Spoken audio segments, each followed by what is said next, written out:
Jami'an leƙen asirin Amurka na gudanar da bincike kan yiwuwar Rasha ta taimaka wa Iran da bayanan sirri da kuma fasahar zamani domin kai wasu hare-hare kan muradun Amurka. A cewar rahotanni, ana zargin cewa Rasha ta taimaka wajen samar da bayanai da suka shafi motsin jiragen ruwa, jiragen sama da wasu muhimman wuraren sojin Amurka a Gabas ta Tsakiya. Duk da haka, gwamnatin Amurka ba ta fitar da wata sanarwa da ke tabbatar da hakan gaba ɗaya ba. Masana harkokin tsaro na ganin cewa dangantakar Rasha da Iran ta daɗe tana ƙarfi, musamman bayan yakin Ukraine, inda ƙasashen biyu suka ƙara haɗin kai a fannin tsaro da fasahar jiragen yaƙi maras matuƙa. Idan har Rasha na baiwa Iran bayanan sirri, hakan zai nuna cewa yakin baya tsakanin Iran da Amurka kaɗai, illa yana iya zama wata gasa tsakanin manyan ƙasashen duniya. Wasu masana na gargaɗin cewa wannan na iya ƙara dagula lamarin tare da jawo ƙarin tashin hankali a yankin. Sai dai kuma, fadar Kremlin ta Rasha ta sha nanata cewa ba ta shiga yakin kai tsaye ba, kuma tana kira da warware rikicin ta hanyar diflomasiyya. Har yanzu babu wata hujja a fili da ke nuna cewa Moscow ce ta bayar da bayanan da ake zargin an yi amfani da su wajen kai hare-hare kan Amurka. Tambayar da mutane da dama ke ita ce, idan Amurka ta tabbatar da wannan zargin, menene mataki na gaba?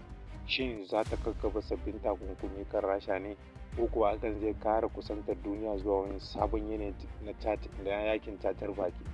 A gefe guda kuma, Iran ba ta fito ta amince da cewa tana karɓar bayanan sirri daga Rasha ba, amma jami'an Iran sun taɓa yaba ƙasashen Rasha da China bisa abin da suke kira da kyakkyawar haɗin kai a lokacin rikicin. Masu sauraron wannan lamarin na ci gaba da ɗaukar hankalin duniya gabaki ɗaya. Idan zargin Amurka ya tabbata, zai kasance ɗaya daga cikin manyan abubuwan da suka faru a siyasar duniya a shekara ta 2026. Amma akwai wata tambaya mai muhimmanci da ta fara bayyana zukatan masana harkokin tsaro. Shin wannan haɗin kan tsakanin Rasha da Iran ya daɗe yana gudana ne a ɓoye? Rahotanni sun nuna cewa tun bayan yakin Ukraine, dangantakar tsaro tsakanin ƙasashen biyun ta ƙara ƙarfi, inda Iran ta samar wa Rasha jiragen yaƙi marasa matuƙi, yayin da ake zargin Rasha da mayar da martani ta hanyar ba da wasu bayanan tsaro da fasahohi. Wani tsohon jami'in leƙen asirin Amurka ya bayyana cewa idan aka tabbatar da wannan batu, zai zama karo na farko da wata babbar ƙasa mai ƙarfin nukiliya ke taimakawa wata ƙasa kai tsaye wajen kai hare-hare kan muradun Amurka a wannan rikici. Sai da har yanzu hukumomin Amurka na ci gaba da tantance sahihancin bayanan da suka samu. A halin yanzu, Pentagon ta yi ƙoƙarin rage fargabar jama'a, inda jami'ai suka bayyana cewa duk rahoton da ake yaɗawa har yanzu, sojojin Amurka suna da cikakken ikon kare sansanoninsu da jiragen ruwansu a yankin Gabas ta Tsakiya. Sai dai idan Iran tana samun bayanan motsin jiragen ruwa, jiragen sama da sansanonin soja daga wata ƙasa ta waje, hakan na iya ba ta damar kai hare-hare cikin sauri da kuma daidaito fiye da yadda aka saba gani a baya. Wannan ne yasa masana ke kallon lamarin a matsayin wani sabon salo na yakin zamani, inda bayanan sirri suka zama makami mafi ƙarfi fiye da tankuna da kuma bindigogi. A ɗayan ɓangaren kuma, gwamnatin Rasha ta musanta duka zarge-zargen da ake mata. Jami'an Kremlin sun bayyana cewa Moscow ba ta daɗa wata manufa ta ƙara rikita rikicin ba, kuma tana goyon bayan a tattauna da sulhu tsakanin ɓangarorin da ke rikici. Masu sauraro, idan wannan rikicin ya ci gaba da faɗaɗa, akwai yiwuwar mu ga ƙarin ƙasashe suna shiga cikin lamarin, musamman idan aka fara kakaba takunkumi ko ɗaukar wasu matakan diflomasiyya kan Rasha. Hakan na iya sauya yanayin siyasar duniya a shekarar ta 2026. Shin Rasha na taka rawa bayan fage ne? Shin Iran na amfani da bayanan sirri domin kalubalantar Amurka, ko kuwa wannan wani ɓangare ne na yakin bayanai tsakanin manyan ƙasashen duniya? Shaida abin da ba ku sani ba shine ƙasar Iran da ƙasar Rasha sun jima ƙawancensu na tafiya daidai da ya kamata, musamman lokacin yakin Ukraine da Rasha farko-farkon yakin, inda ƙasar Iran ta taimaka wa ƙasar Rasha da jirage marasa matuƙa, wanda Rasha ta yi matuƙar mamaki yadda Iran ta ƙware wajen ƙera wannan mugayen makamai jirage marasa matuƙa, inda ta rinƙa amfani da su a cikin Rasha. Shahed 136 ɗin nan shine jirgin da ya ƙara alaƙar ƙarfi na dangantakar Rasha da ƙasar Iran.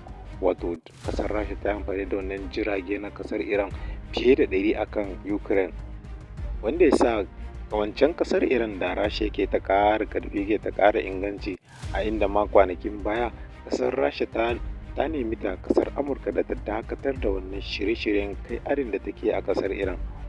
Ta gargaɗi Amurka da cewa idan aka kuskura aka ci gaba da wannan yakin, ƙasar Rasha ba za ta yi shiru gum da bakinta tana gani ana zaluntar ƙasar Iran ba, za ta sa baki. A wannan ɓangaren kuma muke ganin cewa Marco Rubio yake faɗin cewa kila ƙasar Rasha tana taimakawa Iran da bayanan sirri, inda kasar Iran take samun nasarorin kai are-are a daidaitattun lokaci. Wato kasar Iran tana amfani da bayanan sirri da kasar Rasha take bata, inda take kai mugayen are-are kan sansanonin sojojin Amurka da ke gabas ta tsakiya gabaki ɗaya, da kuma ganin motsin jiragen ruwan kasar Amurka a yankin tekun Fasha. Wato dai kasar Rasha da kasar China su ne manya-manyan kawayen kasar Iran, wato su ne suke ba Iran makamai da wasu bayanan sirri. Musamman China tana taimakawa kasar Iran sosai ta wurin fannin makamai masu linzami da wasu makamin kare sararin samaniya, wato air defense system, da wasu jiragen yaki. Kasar China tana taimakawa Iran sosai da wannan bayani, sannan kuma da wasu bayanan sirrin da ake samu wanda kasar Iran take samu, take iya kai are-are kan sansanonin sojojin Amurka. Sai dai a yanzu dai na kasar Rasha ne fitowa fili, wanda ya tabbatar da cewa Rasha tana ba wa Iran bayanan sirrin da take samu ta kai munanan are-are akan sansanonin sojojin Amurka da ke gabas ta tsakiya. Za ku yi mamaki, farko-farkon wannan kai are-aren da aka fara yi tsakanin kasar Amurka da Iran, wato farkon tashin yakin nan akwai abun mamakin da ya faru. Wato kasar Amurka ta yi lissafin cewa Iran ba za ta san duk inda sansanonin sojojinta yake ba, sannan kuma ba za ta taɓa sanin inda makamansu yake ba. Amma abun mamaki, da farko-farkon kai are, Iran ta kai jerin are-are fiye da kasa 7 a lokaci guda. Wato wannan ne abun da ya kara tayar da hankalin Amurka, ta yaya kasar Iran ta gane inda sojojinsu yake, ta yaya kasar Iran ta san da cewa nan ne sansanoninta yake.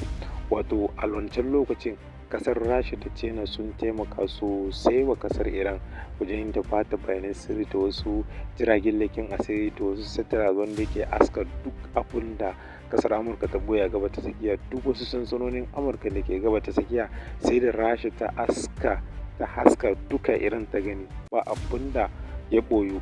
Wato kasar Rasha ta taimaka ma Iran sosai a wannan yakin, saboda ita take juya akalan yakin. Duk wasu bayanan sirrin da ya kamata Iran ta samu, Rasha tana bata. Kamar kwanakin nan, abin da ya jawo wannan cece-kuce da zarge-zargen nan shine kalan munanan are-aren da kasar Iran ta kai kan Jordan, wato wani sansanonin sojan Amurka da ke Jordan, inda sanadiyar mutuwar sojojin Amurka fiye da 10, wasu kuma sama da 200 sun jikkata a wannan harin da kasar Iran ta kai. Wato ta kai are-are kuma akan rada na kasar Amurka, ta lalata radan da Amurka take amfani da shi wajen kai mata are-are kan kasar ta.